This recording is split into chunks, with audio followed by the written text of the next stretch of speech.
My mind was not at ease until after the receipt of the answer from Sir Samuel Ramilly, who acknowledged my letter, adding that he had already taken steps in consequence, had seen the Chancellor, and should not allow the matter to drop.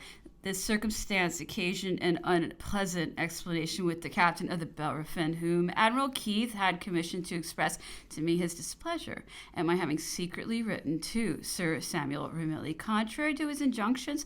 I should have laughed at the charge had not my mind been a prey to despondency. I had, however, in some respects succeeded in my object, for the louder the report was spread, the more difficult would it be to remove me to France, as it would have been equivalent to an act of assassination at a moment when the passions in that country were in such a state of excitement.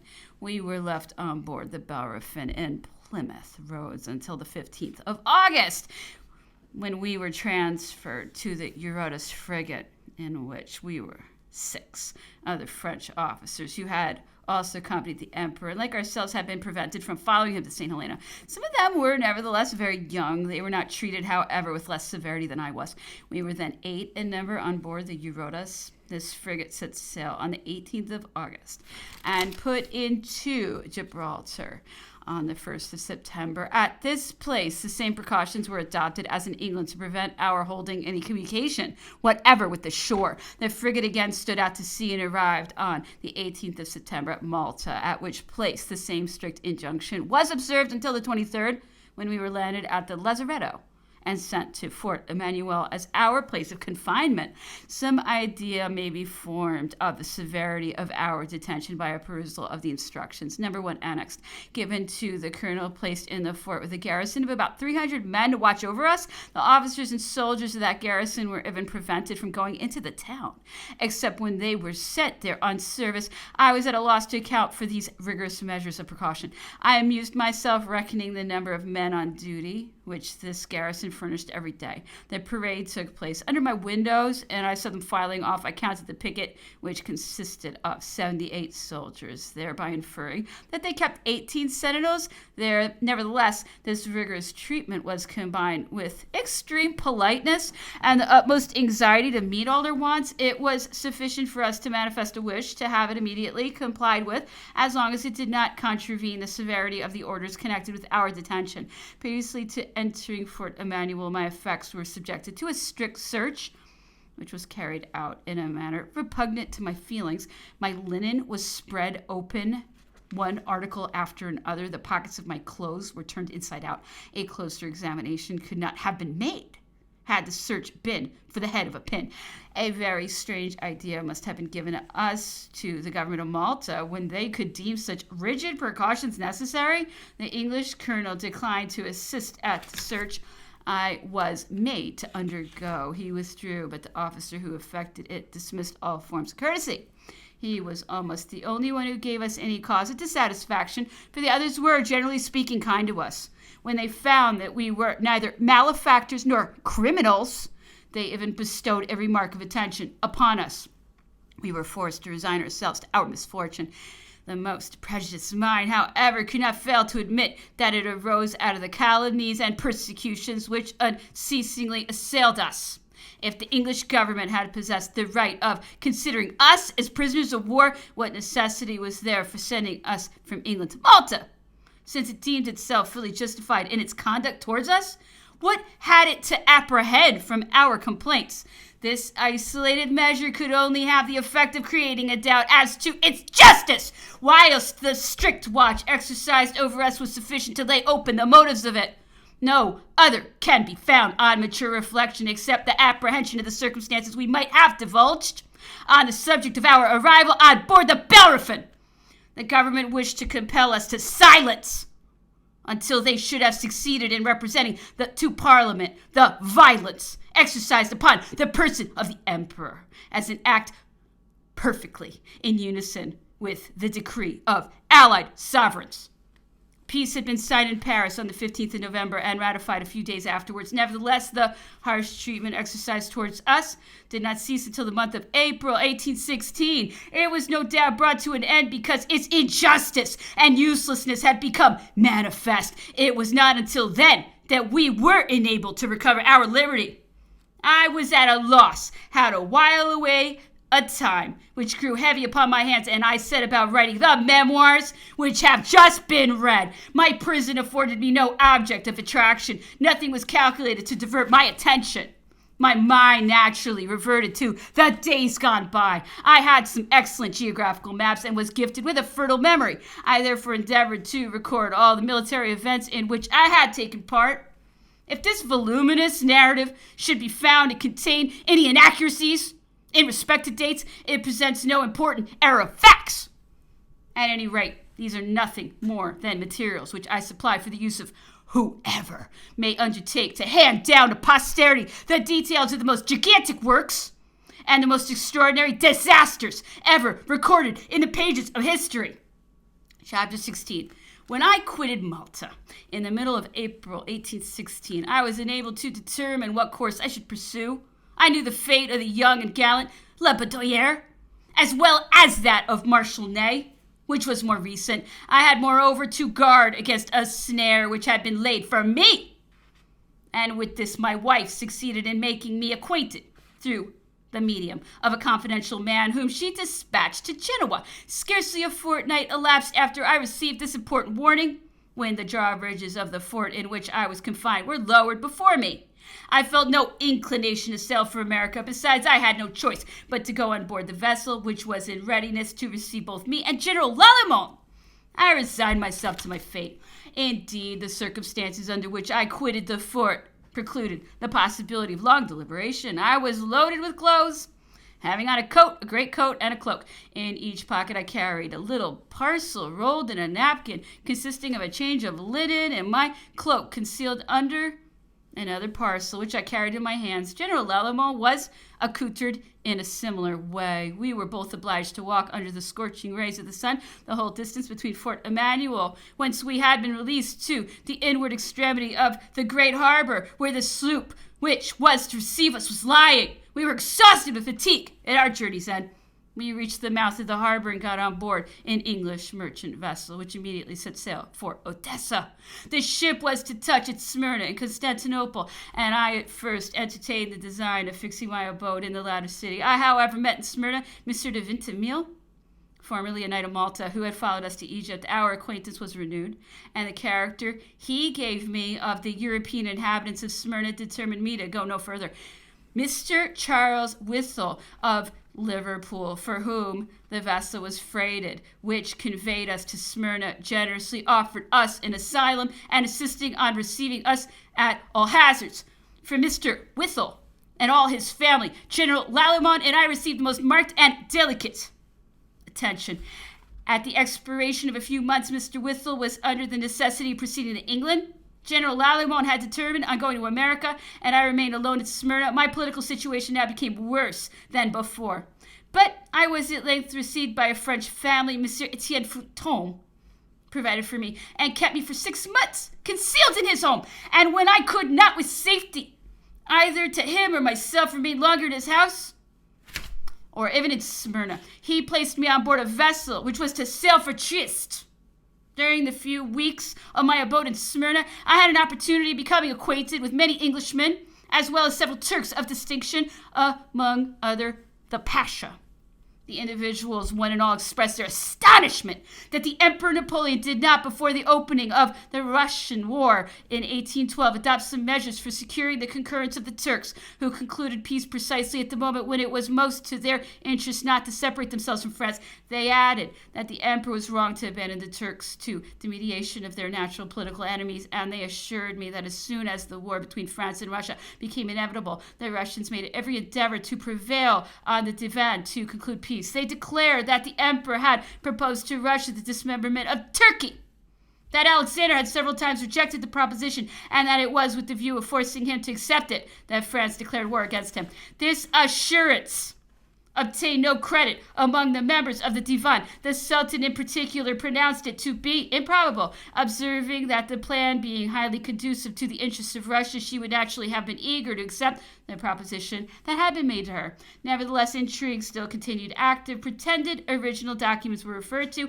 and letters from the Emperor were produced alluding to plans relative to the division of Turkey. as a proof of the real designs of France. It was observed that if that power did not intend entering into an arrangement with the Russians at the expense of the Turks, she would long before have sent an ambassador to Constantinople to urge the vigorous prosecution of the war. That this not being done, it was evident that the Emperor Napoleon wished to contract no engagement with Turkey so that he might treat without her, that is to say, sacrifice her.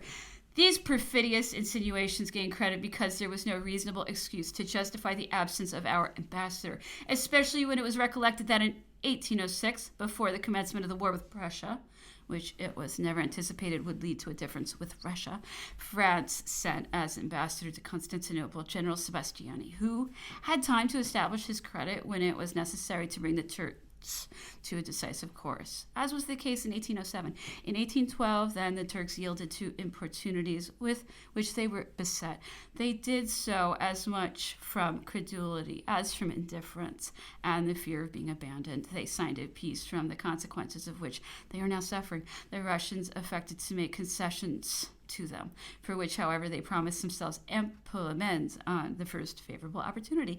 On comparing the information I received at Smyrna with the events at the time, I find that the emperor had opened the campaign and that he was already approaching Smolensk when he was made acquainted with the state of affairs at Constantinople. This intelligence was the more unwelcome as it was then the commencement of July, and in spite of the preciseness of his orders, they were so badly executed that he could not prevent Bagration's corps from rallying the Grand Russian Army, which thus remained combined and entire. The Russian army of Moldavia threatened to augment the emperor's difficulties, and it was probably to avoid coming in contact with both forces at once that he formed the determination of advancing immediately to Moscow instead of stopping at Smolensk. He hoped to come up with the enemy's grand army to destroy it and then to make a movement on the force which was coming to Moldavia. Thus ensued the Battle of Moyaysk and the events to which it gave rise. I lived tranquilly in my retreat at Smyrna, having scarcely quitted my chamber from the commencement of August 1816 to Ash Wednesday 1817. My only occupation was finishing these memoirs and perusing the French journals, in which I found recorded the sentences of all those individuals who, like myself, had in July 1815 been placed on the first list of prescription, in which my name was the very last. I felt perfectly secure with respect to my impending sentence, for on examining my conscience, I found no grounds for uneasiness. All who came to see me seemed to participate in my hopes, and scrupulously avoided saying anything that was calculated to alarm me. Nearly a month had now elapsed since sentence was pronounced on the person whose name stood immediately before mine on the list. I was anxiously counting the days when a vessel which arrived from Marseille brought the journal containing the sentence by which I was capitally condemned for contumacy. I received through the same channel letters from my family urging me to fly without delay. Monsieur Fontaine procured a passage for me in a vessel bound for Trieste. I went on board during the night, and the next day we were out of sight of land. Adverse weather kept us 70 days at sea, though the voyage was usually performed in 25 days. We consequently suffered severe privations before we reached the lazaretto of Trieste. I soon found that news of my arrival had got before me, for I was separated from the other passengers and kept by myself during the quarantine. At last I was removed in the night. A coach was brought into the court of the lazaretto, and I was placed in it under the escort of a police officer who informed me that he had orders to convey me to Graz in Styria. I was yielding to every melancholy anticipation of my future fate, when to my joy and surprise I found myself at liberty and the object of kind attention. I should have been happy but for the sad recollections which preyed upon my heart and aggravated the distress of my pecuniary situation. I was reduced to the necessity of limiting my expenses to 20 kreutzers per day, that is to say about 15 French sous. I anxiously calculated how long my scanty resources would suffice to maintain me.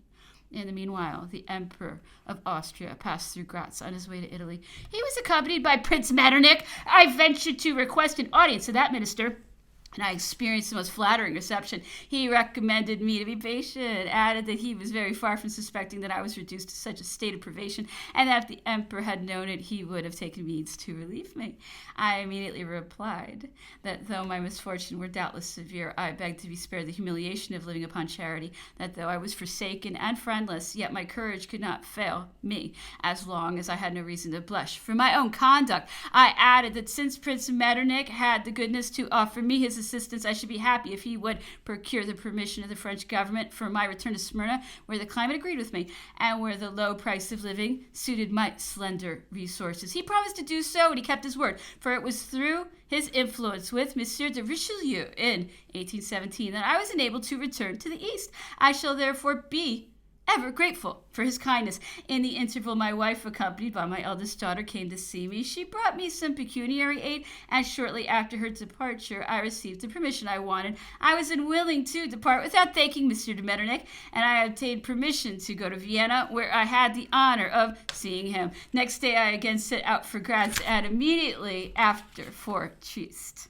where I proceeded to Smyrna, where I arrived in June 1818. I lived tranquilly in that delightful country until April 1819, when there occurred to me one of those incidents which the most circumspect man cannot always avoid.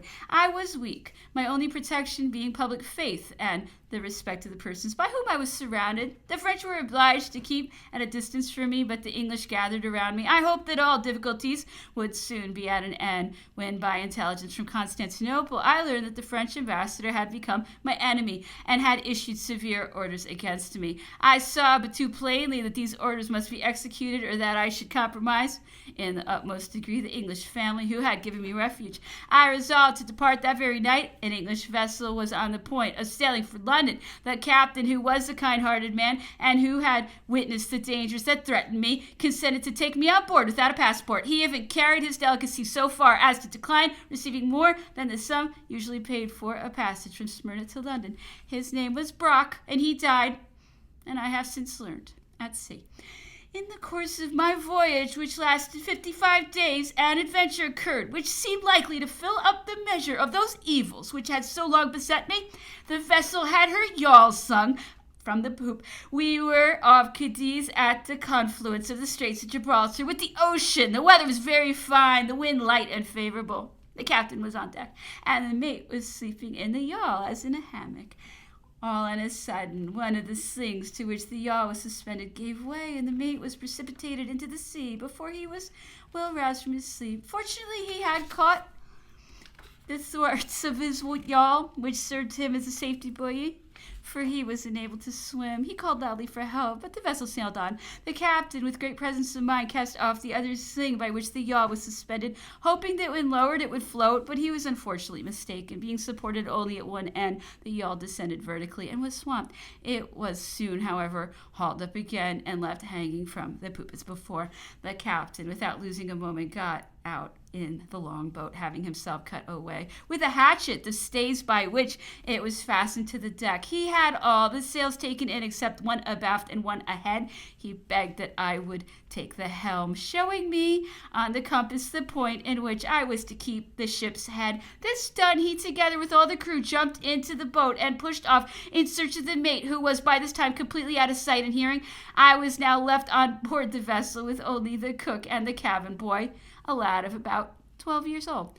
The boat was soon out of sight, and we began to feel alarmed. The wind had risen a little and shifted. I had steered so that the sails shivered in the wind, and the vessel was tossed about in a frightful way. We were out of sight of land, and I was growing more and more uneasy, when at length the boat appeared. The captain and the crew had fallen in with some Spanish fishermen who, having witnessed the accident, hastened to the assistance of the unfortunate man, who was thus rescued from the waves. He was brought back more dead than alive, and we continued our course. It was full time, for we were almost immediately overtaken by so violent a storm that from Cape St. Vincent to the coast of France, the deck was constantly under water. It was night when we approached the English coast, and we met in the Channel. Some Frenchmen who were returning to Bologna, I begged that they would put into the post office a letter which I had hastily written to my family, informing them of my unfortunate situation. Through the exertions of my friends, permission was obtained for me to remain a month in London after being released from quarantine. It was not till then that I became acquainted with the terms of the sentence that had been pronounced upon me. I resolved to consult Monsieur Theodore Martin, whom I have before mentioned, and I was deeply touched by the kind manner in which he offered me all the assistance in his power, namely his advice and his purse. He was clearly of opinion that I should risk nothing by returning to France, but the case was too serious for him to venture on advising me to adopt that course. I could read in his looks that he thought it most advisable I should decide for myself, and we therefore dropped the subject. He set out for Paris, bearing a letter for my family, in which was enclosed one for Madame H. With this lady I had been acquainted since I was 15 years of age, and I cherished for her the regard of a brother. She knew tolerably well all my circumstances, and her friendly advice proved very useful to me. When, on his return from Elba, the Emperor restored Fouché to office, he fully expected a repetition of all the improper conduct of which he had formerly reason to complain. He saw the friends of his prosperity wavering, and he ordered me to employ my influence to assist in rallying the spirits of those who were beginning to relax. He was not remiss in his own exertions for the fulfillment of his object. He wished to see Madame H., with whose principles and talents he was well acquainted. He received her at the Élysée, and he expressed a wish that she would maintain a direct and regular correspondence with him. The letters of Madame H., which conveyed so much good advice in the most gay and original form, afforded an agreeable relaxation amidst the Emperor's more arduous business. At the same period, the celebrated Madame de Staël endeavored to open a correspondence with him, but she experienced the same coldness as on former occasions. She was not, however, discouraged, and as her object always was to acquire consequence, she addressed her letters to King Joseph. The Emperor read them, it is true, though he would never permit them to be addressed directly to himself. It unfortunately happened that on the departure of Prince Joseph, some of Madame H.'s letters were left behind. This was sufficient to warrant the adoption of rigid measures against the writer. She appealed to Talleyrand, whom I had often met at her house, but the diplomatists, as well as the Cazes, turned a deaf ear to all her representations. In vain did she observe that being neither a queen, a minister, nor a marshal, there could be no reason for making her the Iphigenia of the Restoration. She was obliged to quit France and to languish in a foreign land. At length, affairs took a turn. Hostilities were smoothed down, and Madame H. obtained leave to return to the place whence her old admirer had banished her. I unfolded to her the state of my feelings, for in all the difficult passages of my life I had been accustomed to repose this sort of confidence in her. She hastened from Paris to London for the sole purpose of making me acquainted with the state of affairs. She would not take upon her to give me advice, but I could easily guess her sentiments. I had already several times obtained from the English government renewed permission to prolong my stay in England, and it was now necessary to come to a final determination. I decided for myself, being unwilling to compromise any of my friends. I made Madame H. my confidant, begging her to procure me a passport for Hamburg, and enjoining her to keep my secret inviolable as my life was in her hands. She flew to Paris with the rapidity of an arrow, and I received the passport immediately. It had been agreed between us that she should not alarm my family by giving them any intimation of my enterprise. I had gained the esteem and confidence of an English officer, who, on learning my bold project, offered to accompany me to Paris on condition of his obtaining leave to do so. His superior officer not only granted the permission he sought, but also furnished him with letters recommending him and his traveling companions to the protection of the English consuls in case of shipwreck on the French coast, an accident which was by no means improbable. The English officer made every necessary arrangement for our journey, and at the appointed time he came to fetch me from my asylum, the residence of Mr. Wilkin at Tooting, near London. We proceeded straight to Dover, where bad weather forced us to stop, we twice embarked in the Aston packet boat and were twice obliged to be put back. Fate seemed to warn me against my temerity, but the die was cast, and I was resolved to die or return to my country. At length I reached Ostend. Here I remained only half an hour, and then proceeded to Ghent and Brussels. In the latter town I stayed only long enough to purchase a carriage. I carried no luggage with me to avoid the delay of custom house examinations. I set out and proceeded by way of Namur, Dinant, Rochefort, and Bouillon to the frontiers of my native department. I directed the Belgic postilions to drive from Bouillon by the crossroads under the pretense of avoiding Sedan, where the gates were closed. I passed through Mouzon, Stenay, Vouziers, and Reims, and at length reached Paris one evening in the middle of December 1819. I had written letters for the king, his ministers, and my own family, who were in utter ignorance of my proceedings. On arriving at the Arcade of Saint-Denis, I hired a fiacre and called on some of my friends, while the English officer conveyed to my family the letters which I have already mentioned. From that moment I experienced nothing but civil treatment. I was conveyed to prison merely as a matter of form, but they had the goodness to allow me to fix my own day. A staff officer of the garrison called to convey me to Abbey. There I remained 8 days, and thus closed a series of misfortunes which I had long thought could only end by some fatal catastrophe. The recollection of all that I suffered is so forcibly impressed on my mind that I cannot refrain from laying before the public the documents connected with my trial. They will not perhaps be found uninteresting now that the agitation of the period has subsided. Chapter 17. The persons composing the court-martial were Lieutenant General Count Dumas, President, Lieutenant General Lagrange. The documents for the prosecution were read by the reporter.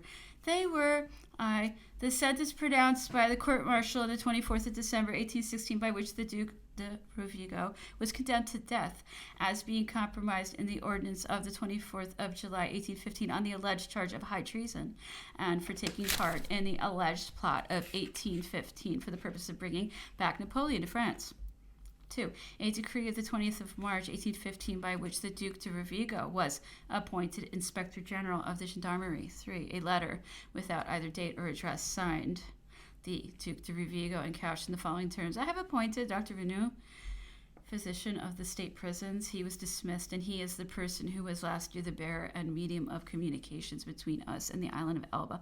He is known to the ministry and will execute well anything that is required of him. He has served in Italy and Poland. 4. The minutes of the examination which the Duc de Rovigo underwent in the presence of the captain reporter. This examination contains the following questions and answers. Question: You see this letter in which mention is made of Dr. Renou? Do you recall having written it? Answer: The writer of this letter has imitated my hand exceedingly well. If a promissory note were presented to me written and signed in this way, I should probably pay it. But this letter, referring as it does to such important facts, could not possibly have escaped my recollection, and I am certain that I never either wrote it or signed it. I am aware that during my administration my signature was several times forged, principally for the purpose of being affixed to passports for returning from England to France. Question: Did you maintain any correspondence with the Isle of Elba in 1815? Answer: None whatsoever. In the month of June 1814, a man named Pellars, who I knew was attached to the Emperor Napoleon, came to see me on his return from Elba. He said that he had been directed by Napoleon to inform me that he was well and to recommend me to the cautious and tranquil in my conduct, so as to afford no grounds for malevolence. I requested that Sieur Pellars to wait upon Monsieur Bugnon, then superintendent of the palace, and to communicate to him what he had told me. Question: On what day did you accept the post of Inspector General of the Gendarmerie? Answer: the 21st of March at the Emperor's levee. He informed me that by a decree dated on the preceding day, he had appointed me first Inspector General of the Gendarmerie. I did not say that I accepted it. I requested Colonel Lagorge to wait upon Marshal Moncey and to beg of him to keep the situation at first Inspector General. The Marshal was sensible of the motives which dictated this request, but he declined keeping the place. Next evening, I myself called upon the Marshal, accompanied by Colonel Lagorge. I renewed my request, but he still refused to retain the situation and urged me to decline the acceptance of it no longer.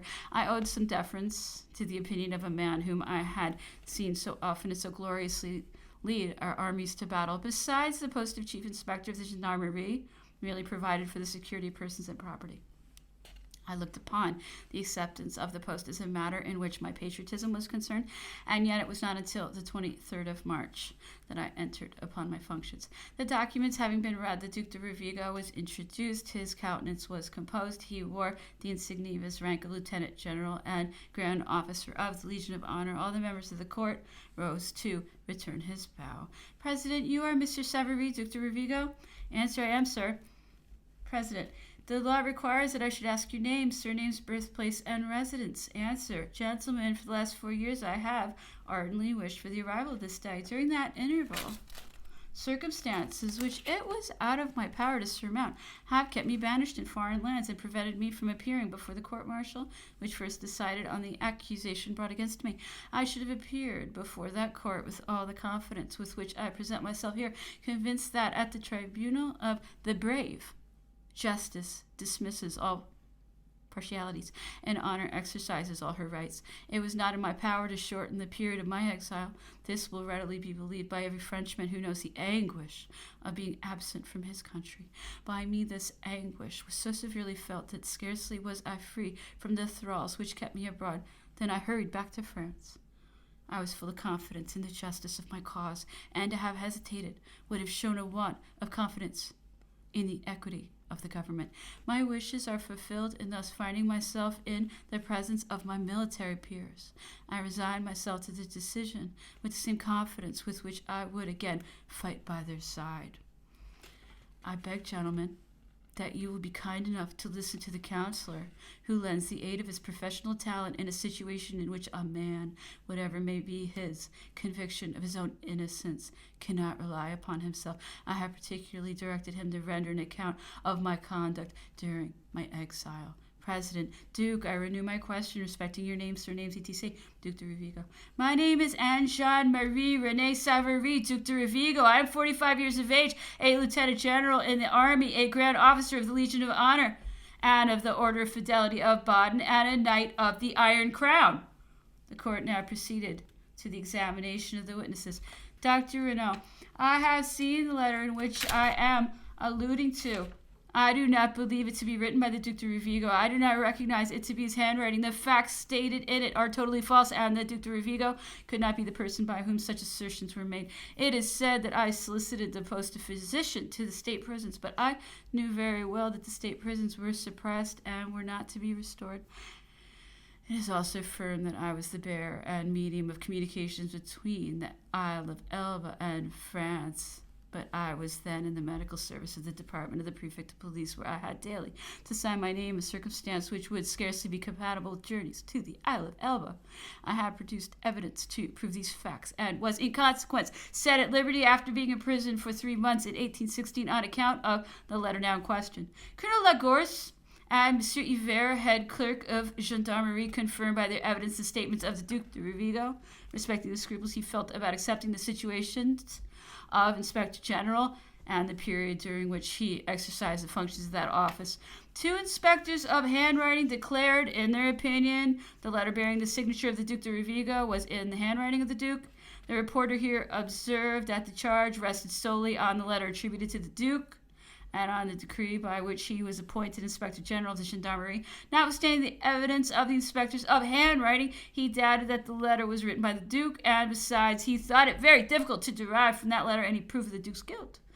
On the second head of the accusation, founded on the circumstance of the Duke having before the 23rd of March accepted a situation of Chief Inspector of Gendarmerie, report also expressed his doubts and submits his opinion to the wisdom of the court. Mr. Dupin, General, trusting to the evidence of his own conscience and relying confidently on the justice of the king, the moderation of the government, and the equity of his judges, the Duc de Rovigo, Lieutenant General in the French army, has returned to the capital, surrendered himself a prisoner, and solicits not pardon, which it is for the guilty only to crave and to receive, but impartial judgment on the charge brought against him. During a period of misfortune and reaction, while the Duke, being in involuntary exile in a foreign land, was deprived of the right of defending himself, judges, doubtless consciously impartial, but unavoidably warped by unfavorable prejudices,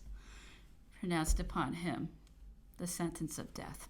But such is the nature of condemnations for contumacy that they must necessarily fall to the ground on the appearance of the accused. Whenever he shows himself, the case immediately stands as it did before, and must be tried again without any prejudice arising from the former decision. He must therefore be grateful to Providence that this trial comes on at a period when the government, being better consolidated, party violence is softened down, and everything concurs to facilitate the justification of the accused. That justification may be complete is my sincere hope. But in the first place, gentlemen, I must, in conformity with my instructions, lay before your eyes the conduct of the Duke de Rovigo, and acquaint you with the circumstances which, independently of his will, have hitherto prevented him from appearing before you. This gentleman is the first time I ever had the honor of addressing a court-martial. But I venture to hope that the commanders of our army will lend an indulgent hearing to an advocate who has devoted himself to the cause of the officers who have been accused or proscribed. The Duke de Rovigo frankly acknowledges that he owes to the Emperor Napoleon the fortune, the honors, and the high rank he enjoyed during his reign. But gratitude never led him to betray his duty to France and the government which the Restoration has brought back to us. In April 1814, the Duc de Rovigo retired to his estate in Nonville, 10 leagues from Paris. No post was offered to him, and he was the object of no court favor. Notwithstanding his high rank, he was not even made a Knight of St. Louis. He was not required to take any oath, and in short, he lived on his half-pay, without place, power, or employment. He resided in Nonville for nearly a year, visiting Paris only twice, and on each occasion only for a day, for the purpose of satisfying himself of the state of the Duchess's health during her accouchement. The police, had it been properly constituted, must have known the retirement in which the Duc de Rovigo lived. He was seeing nobody but the members of his family and some of those friends, generally so rare, whose attachment survives the disgrace of men in place. To maintain correspondence with the Isle of Elba was, of all things, farthest from the Duke's thoughts. The only occasion on which he received any direct communication from the Emperor is that mentioned in his examination. That communication was merely an ordinary testimony of civility, and was in no respect calculated to excite alarm. Besides, the Duke took the precaution of making the government acquainted with the circumstance which called forth no disapproval. The Duke had thus lived for several months, devoting himself to agriculture and the education of his children, when the news of the landing at Caen gave a shock to public tranquility. The Duke was immediately suspected and threatened with arrest. But this supposed accomplice of Napoleon, who it might naturally be imagined would have flown to join his master's party, took an opposite course. He came to Paris and kept himself concealed, providing for his own personal safety and taking no part in the passing events. Napoleon arrived in Paris. The Duke was summoned to the Tuileries, where he presented himself on the evening of the 20th of March. The circle was numerous, and the Duke had an opportunity of seeing that the invitation he had received was anything but exclusive. What then was to ensue? What reception was to be given to the Duke of Rovigo?